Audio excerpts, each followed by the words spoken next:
ధ్వని సిలువ ధ్వని వినువారి హృదయాలలో విజయ ధ్వని.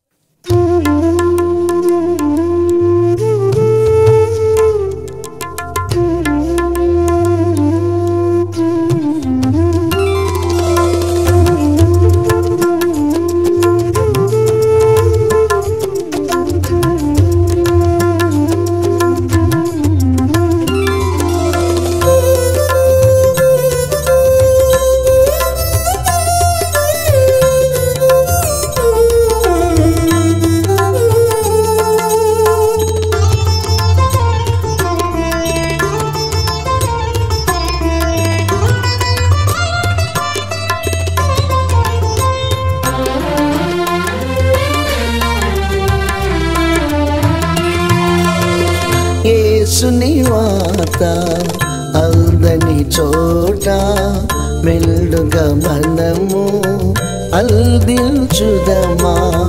యేసుని వాత అందని చోట మెల్లుగా మనము అందించుదమా.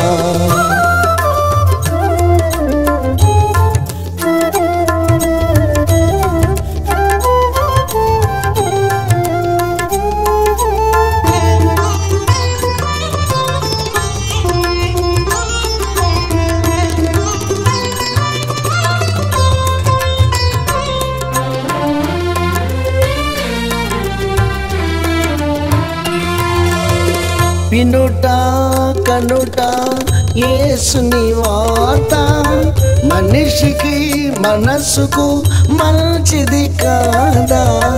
వినుట కనుట యేసుని వాత మనిషికి మనసుకు మంచిది కాదా. మమతను పెంచును మనసులోన, మమతను పెంచును మనసులోన, మంచిగా ఉంచును మన బ్రతుకులను, మంచిగా ఉంచును మన బ్రతుకులను. యేసుని వాత అందని చోట మెల్లుగా మనము అందించుదమా, మెల్లుగా మనము అందించుదమా.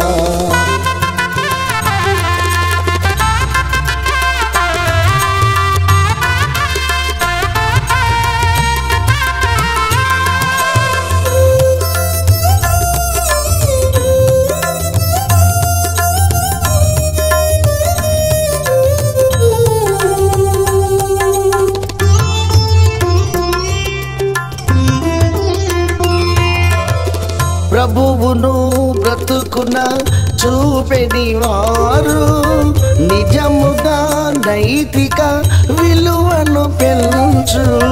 ప్రభువును బ్రతుకున చూపెడి వారు నిజముగా నైతిక విలువను పెంచు.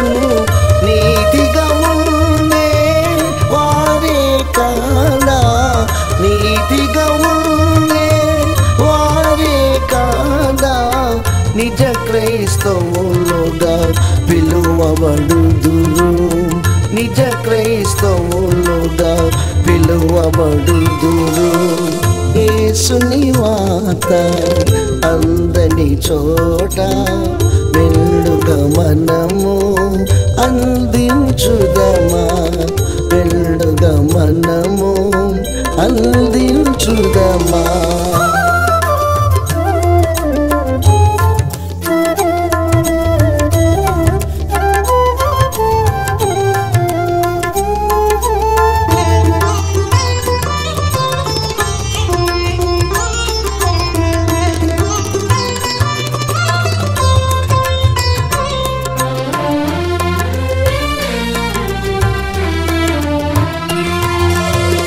ఇహమున ఏది స్థిరము కాదే, ఎందుకు మోహము ఈవు స్థిరమున ఏది స్థిరము కాదే, ఎందుకు మోహము ఈ భువి యందు. పరమును కోరుము ప్రభువుతోనుండా, పరమును కోరుము ప్రభువుతోనుండా, అది ఏ స్థిరము మనకందరికి, అది ఏ స్థిరము మనకందరికి. యేసుని వార్త అందని చోట మెండుగా మనము అందించుదమా. యేసుని మాటలలో విలువను ఎరిగినచో, యేసుని మాటలలో విలువను ఎరిగినచో, నీ బ్రతుకంతా మేలే మేలుగా, నీ బ్రతుకంతా మేలే మేలుగా. ఆమె వచ్చినందుకు దేవుడు ఆమెకు అన్యాయము చెప్పాలి, చేయలేదు. ఈ పూట కోట్లాది మంది ముస్లింలకు ఆమె తల్లి. ఈ పూట ఈ భూప్రపంచం నివసించుతున్న ముస్లింలకు హాగర్ తల్లి. అబ్రహాము ఆమెను వదిలేసినప్పుడు, గట్టేసినప్పుడు, శారమ తోలేయమన్నప్పుడు బహు ఏడ్చింది ఆమె. అంతా వదిలేసి, అందరినీ వదిలేసి వచ్చాను, వీళ్ళని తోలేసినప్పుడు నా గతేంటి, నాకు ఇప్పుడు ఎవరు అండా, ఏం చేయను. వెంటనే దేవుడు స్పందించి, బిడ్డాను డోంట్ క్రై, అనుకోవద్దు. వాగ్దానము ఇచ్చిన, వాగ్దానము చేసిన, శారా గర్భము నుండి వచ్చిన వ్యక్తులు ఎలాగ అభివృద్ధి చెందుతారో, నీ గర్భం నుంచి వచ్చిన ఈ ఇస్మాయిల్ నుంచి కూడా గొప్ప వంశములు రాబోతున్నాయి. బిడ్డ, దేవుడిగా నేను అన్యాయము చేయను. వాగ్దానం చేశాను కాబట్టి వారు వాగ్దాన పుత్రులు. నువ్వు ఎక్కడైనా ఉండొచ్చు, ఇదంతా నీదే. అరేబియా అడవిలోకి వెళ్ళిపోయి ఇస్మాయిల్, అబ్రహామునకు పుట్టిన ఇస్మాయిల్ ఏమి నేర్చుకున్నాడు? విలువ విద్య నేర్చుకున్నాడు. విలుకాడాయను. ఎందుకని? మనుషులు తక్కువ, భూభాగాలు ఎక్కువ, ఆహారం కావాలి, ఏదో తెలిసిన పంట పండించుకోవాలి, ఏదో దానికి ఒక ప్రాణిని కొట్టి తెచ్చి వండుకొని అన్నం తినాలి, బ్రతకాలి. అరణ్యంలో దొరికే వాటిపైన ఆధారపడి జీవనము చేయాలి. అక్కడితో ఆపుతున్న చరిత్ర. ఆ తర్వాత ఇస్సాకు. మీకు అప్పుడప్పుడు చెబుతున్నాను నేను, అబ్రహాము ఆ భూభాగంలో స్థిరపడటానికి 14 స్థలాలు మార్చాడు. ఇక్కడికి వెళ్తున్నాడు, ఇక్కడున్నాడు, అక్కడ కుదరట్లేదు, ఇక్కడికి వెళ్తున్నాడు, ఇక్కడికి వెళ్తున్నాడు, అక్కడ కుదరటం వల్ల అక్కడికి వెళ్తున్నాడు, ఇక్కడికి వెళ్తున్నాడు, ఇక్కడికి వెళ్తున్నాడు, అటెళ్ళి ఇటెళ్ళి ఇటెళ్ళి అటెళ్ళి అటెళ్ళి వచ్చి బహిర్షమా ప్రాంతానికి వచ్చి, బహిర్షమా అంటే ఊటలు ఊరేడి బావి అని అర్థం. బహిర్షమా అంటే వివాదాలు కలిగిన స్థలం అని అర్థం. ఊటలు ఊరేడి బావి, వివాదము గల స్థలం. 100 మీటర్స్ తవ్వితే కానీ నీరు రాని ఒక రాతి స్థలం అది.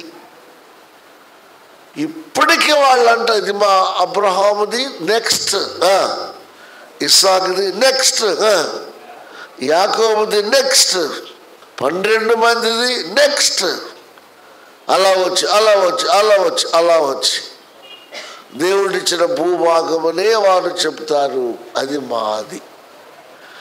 అంత ఖచ్చితమైన నిర్ణయం ఇతరులకు చెప్పండి లేదు. అందుకని వాళ్ళు ఏమన్నారు?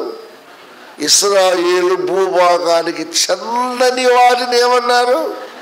పరదేశు. చెందిన వారిని ఏమన్నారు? వారసు.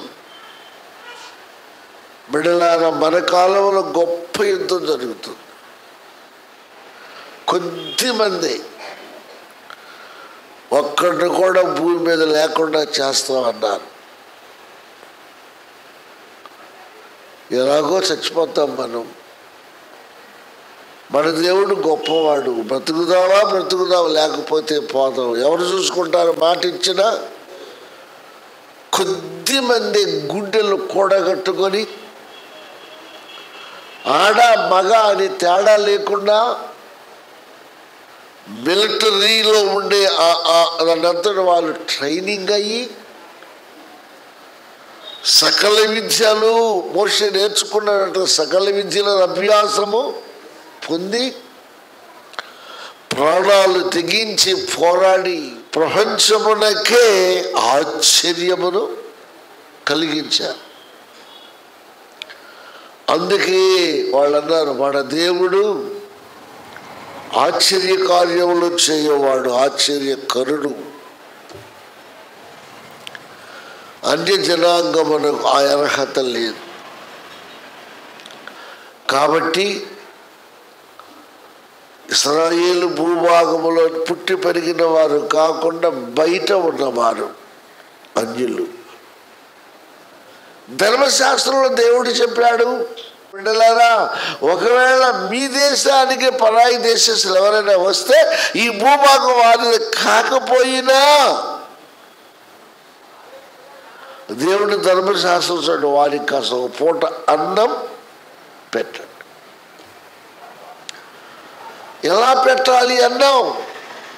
నీకు గోధుమ చేను ఉందనుకో, చిన్నదంతా నువ్వు కోసేసుకో, కుప్పలు వేసేసుకో, నూరు చేసుకో, ధాన్యాన్ని దాసేసుకో. చేను గట్టు పక్కన ఒక దుబ్బు లైన్ వరుస చేను గట్టు పక్కన ఉన్న ఆ లైన్ మొత్తం వదిలేయి. వాళ్ళ దేశంలో కరువు వచ్చి అన్నం లేక శత్రు భయంతో ఈ దేశానికి వస్తే నువ్వు వదిలేసిన కంకులన్నా తినేవారు బ్రతుకుతారు. కోసింది కుప్పలేసుకున్నాక అక్కడో కంకి రాలిపోద్ది. అది వదిలేయి, అది ఏరుకునైనా తినేవారు బ్రతుకుతారు. కారణం, మీరు కూడా కొన్ని దేశాల్లో పరాయి వారుగా మీరు ఉన్నారు కదా. మీరు పడిన కష్టాలు తెలుసు కదా.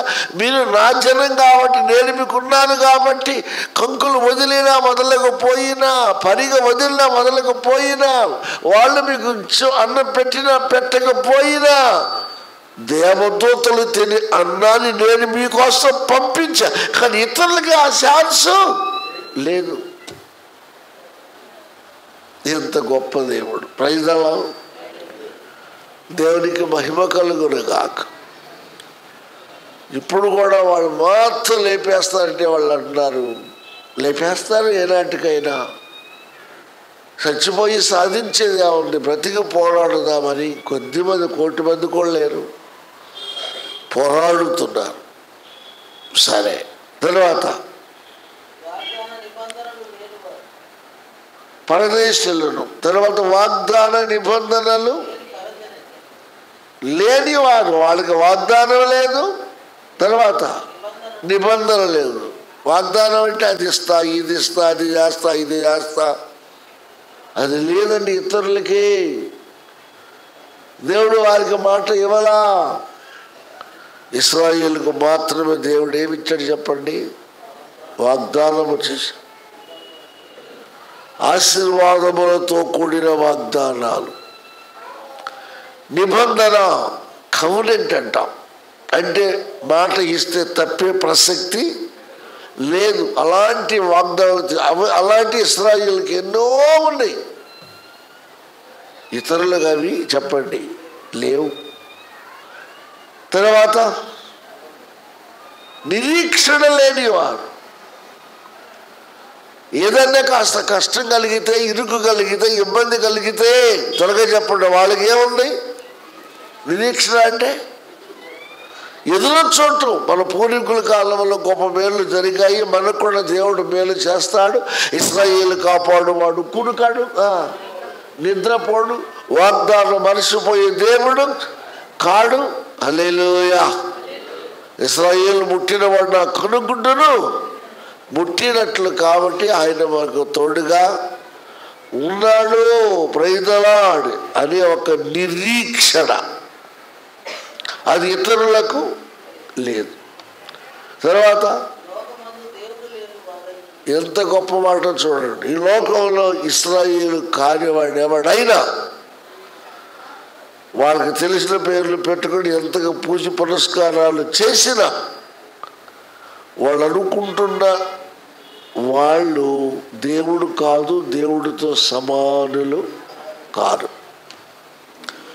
అందుకని ఒక మొక్కలో చెప్పేశాడు పౌలు గారు, ఎవడెవరాడు కానీ వారు దేవుడు లేనివారు. వారే ఇప్పుడు చెప్పండి, ఇశ్రాయేలుకి ఏమైతే ఉన్నాయో అవి లేనివారు అన్యులు. మరి ఇప్పుడు ఏం చేయాలి? ఏం చేయాలి? ఉన్నవాడిని పట్టుకుని వేలాడాలా? ఉన్నవాడికే మేలు చేయాలా? తన అనుకున్న వాడిని చూడాలా? సర్వశక్తిమంతుడుగా తన చేతుల్లో ఉన్న ఈవులన్నీ వారికే ఇవ్వాలా? ఇక లేనివారికి ఇవ్వద్దా? ఇది కీలకమైన మాట. Praise the lord.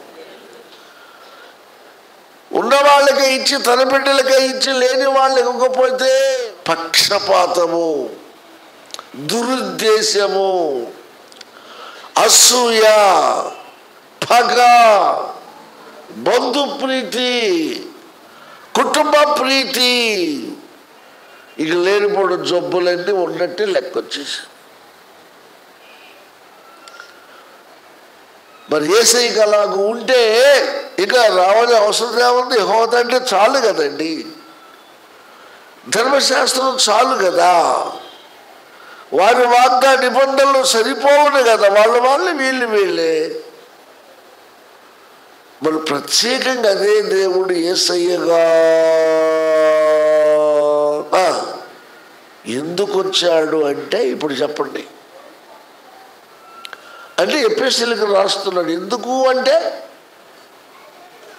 అన్యజనమా మీకు ఏది లేదు అనుకుంటున్నారో చెప్పాలి, దానిని మీకు కూడా ఇవ్వడానికి నేను యేసుగా వచ్చా.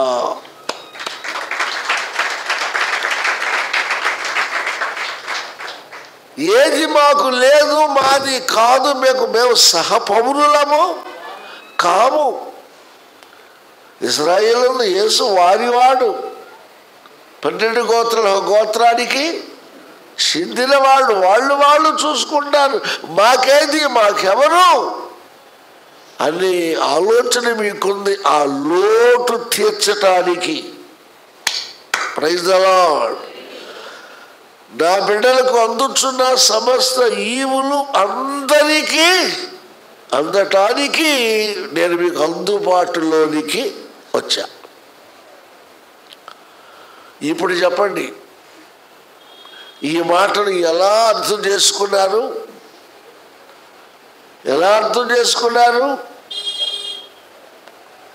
యోహాను 3:16 ఆ కోవకు చెందింది. దేవుడు లోకమును ఎంతో ప్రేమించాను. కారణం ఏంటి? ఏది లేదో వారికి అందేలాగా చేయటానికి, ఏది లేక వాడు నష్టపోతున్నారో వాడికి దొరికేలాగా చేయడానికి. ఇది దేవుని ప్రేమలో ఉన్న రహస్యం. ఇది చాలా మందికి అర్థం కావట్లేదు. సార్వత్రిక సత్యం, యూనివర్సల్ ట్రూత్. అందుకే పౌలు అన్నాడు, దేవుని ప్రేమ యొక్క ఎత్తు, లోతు, వెడల్పు ఎవరికి తెలుసు అన్నాడు. ఎత్తును కొలవగలడు, దేవుని ప్రేమను కొలవలేడు. లోతును భూమిని కొలిశారు, భూమి లోతు కొలిశారు శాస్త్రవేత్తలు, అంచనాలు వేశారు. కానీ దానికంటే లోతు అనేది దేవుని ప్రేమ. మూలలు కొలిశారు, దిక్కులు కొలిశారు, పడమర, తూర్పు, ఉత్తర, దక్షిణాలు కొలిశారు. ఈశాన్యముల, ఆగ్నేయము, నైరుత్యముల వాయుమూలలు కొలిశారు. వాటికి మించినది దేవుని ప్రేమ. God so loved the world. దేవుడు లోకమును ఎంతో. హల్లెలూయా. ఈ మాట విన్నారు ఎవరు? ఎఫెసీయులు. ఈ పౌలు గారి ప్రేమ సందేశాన్ని వారు విన్నారు. వాళ్ళకు ఒక సత్యం తెలిసింది. అయితే ఒకప్పుడు యేసుక్రీస్తు కొందరి వాడే, ఇప్పుడు యేసు చెప్పాలి అందరి వాడు.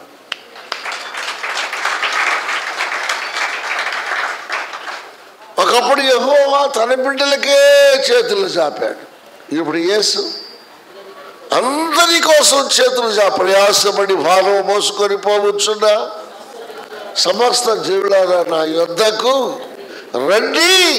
ఏ భేదము లేదు. యూదులైనా, హెల్లేనీలైనా, గ్రీకులైనా, భారతీయులైనా, ఆస్ట్రేలియా అయినా, అమెరికా అయినా, లండన్ అయినా, జర్మనీ అయినా, రష్యా అయినా, చైనా అయినా, కెనడా అయినా, ప్రపంచంలో మనిషిగా పుట్టి పెరుగుతున్న వాడు ఎవడైనా ఎంతటి వాడైనా మాకేది అందలేదు, మాకేది చెందలేదని దిగులు మీకొద్దు. నా ద్వారా క్రీస్తు యేసు ద్వారా అందరికి అన్ని ఏర్పాటు నేను చేశాను. Praise the Lord. హల్లెలూయా. నాకు భలే ఆశ్చర్యం అనిపిస్తుంది. సరే, నన్ను ఏదో సేవకు సమర్పించారు. మొన్న సీరియల్లో సేవకుల మీటింగు. అమ్మమ్మకి దేవుడు స్వరాన్ని వినిపించిన స్థలం దగ్గరేనండి. ఇప్పుడు ఈ సెంటర్ ఎంతో అంత దూరంలోనే ఆనాడు దేవుడు అమ్మమ్మతో మాట్లాడు, జమాయమ్మా గో బ్యాక్, నీ ఇంట మరణము పొంచి ఉంది, ఇప్పుడు ఇద్దరిని మింగేసింది, మూడో వాడు రెడీ, వెనక్కి నాకు మొర్ర పెట్టేవాళ్ళు కావాలి, మరణాన్ని గద్దించేవాళ్ళు కావాలి, వెళ్ళు. సేవకుల మీటింగ్ అయిన తర్వాత నన్ను మళ్ళా మన బంధం తీసుకురావడానికి మన బెంగళూరులో ఉన్న ప్రసాద్ తొంతగారు కొనుక్కున్నాడు. ఈ మధ్యలో మనం అమెరికా వెళ్తా ప్రార్థన చేసి వెళ్ళాం. ఆయన బిల్లి మాట్లాడి, నాన్నగారు అక్కడ ఉన్నారు, నాన్న కొంచెం ఇంటికి తీసుకొస్తావా, ఇక్కడ మేము ఇక్కడ ఇబ్బందుల్లో ఉన్నాం. మా ప్రసాద్ అక్కడ నుంచి కొత్తపాలెం వచ్చేసాడు. మన సేవకులు కొంతమంది పాపం బళ్ళు ఉండి లేక బస్సుకు వచ్చారు. కొంత టక్క వాళ్ళని తీసుకుని బళ్ళ మీద పంపించేసి వాళ్ళని ఎక్కించుకొని అట్ట కదిలింది. అమ్మమ్మతో దేవుడు నా విషయంగా ఎక్కడ మాట్లాడాడో ఇదేనయ్యా. ఇక్కడ ఇప్పటికీ ఆ చెట్లు, తాడి చెట్లు, ఈత చెట్లు, మామిడి చెట్లు, గుబురు పగలే చీకటి భయం. ప్రసాద్ కారు స్లోగా తోలుతున్నాడు. ఇక్కడ అయ్యగారు చెప్తూ ఉంటారు, ఇక్కడ దేవుడు మాట్లాడిన స్థలం మీద. ఇప్పుడు మీరు ఎంత సేవ చేస్తున్నారంటే ఇక్కడ స్వరం వినా నాకు చాలా ఆనందంగా ఉంది అయ్యగారు, నాకు చాలా ఆశ్చర్యంగా. మీరు కూడా చూడొచ్చు. కాస్త దాటి ముందుకెళ్తే కుడి పక్కన బొబ్బరి లంక, ఇంకొక అడుగు దాటితే కొక్కలిగడ్డ, ఇంకొక అడుగు దాటితే పులిగడ్డ పెనుమూడి, ఇంకొక అడుగు దాటితే అవనగడ్డ, బిడ్జి దాటితే రేపల్లె. ఎక్కడ తాగునట్టు వేసేసాను. మన దేవుడు మాట్లాడే దేవుడు. దేవునికి స్తోత్రం. ఆ అనుభవాలను వివరిస్తూ ఉంటే మామూలు ఆనందం కాదు.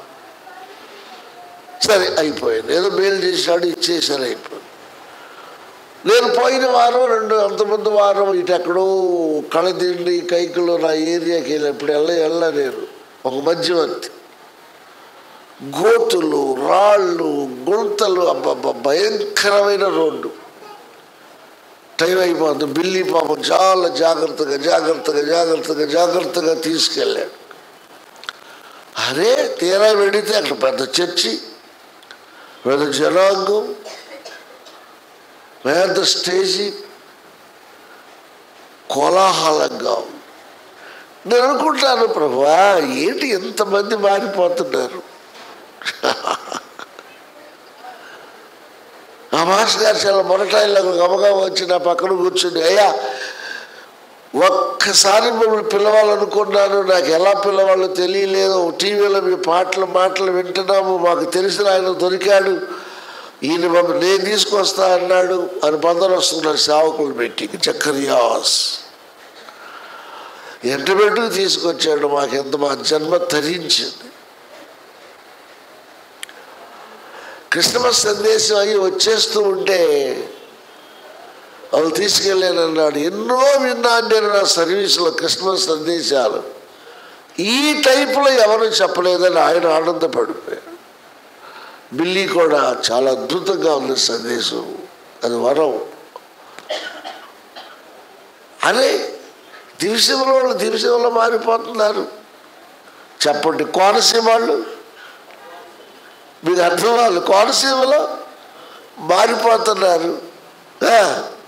తాడేపల్లిగూడు వాళ్ళు, జంగారెడ్డిగూడు వాళ్ళు, ఏంటంటే ఊళ్ళ పేర్లు చెప్పండి.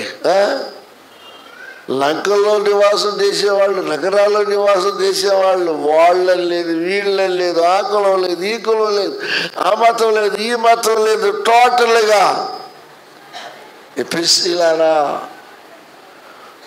క్రీస్తుని అర్థం చేసుకుంటే వాళ్ళకు దొరికినవన్నీ మీకు కూడా లభిస్తాయి. ఒకప్పుడు అన్యులు ఏమి లేదు అనుకున్నారు, క్రీస్తు యేసు ద్వారా అవన్నీ మీకు అందే ఏర్పాటు దేవుడు చేశాడు.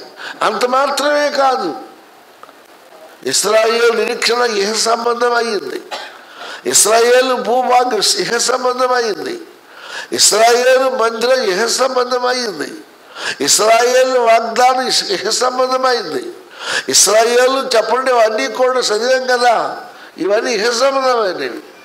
ఎవరైతే క్రీస్తునందు విశ్వాసం ఉంచుతారో వారి కోసం దేవుడు సిద్ధం చేసిన ఆశీర్వాదాలు అవి ఇహ సంబంధమైనవి కావు. బలుడు పిడిపత్రుల్లోకి వెళ్ళాలి, టైం అయింది. మన పౌరస్థితి ఈ మాట చెప్పడం నాకు తృప్తిగా ఉంటుంది. మన పౌరస్థితి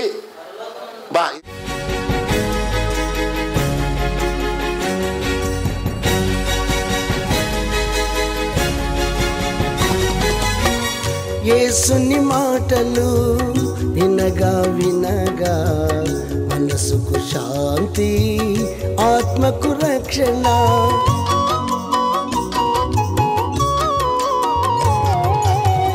యేసుని మాటలు వినగా వినగా మనసుకు శాంతి, ఆత్మకు రక్షణ. యేసుని మాటలలో విలువను ఎరిగినచో, యేసుని మాటలలో విలువను ఎరిగినచో నీ బ్రతుకంతా మేలే మేలుగా, నీ బ్రతుకంతా మేలే మేలుగా.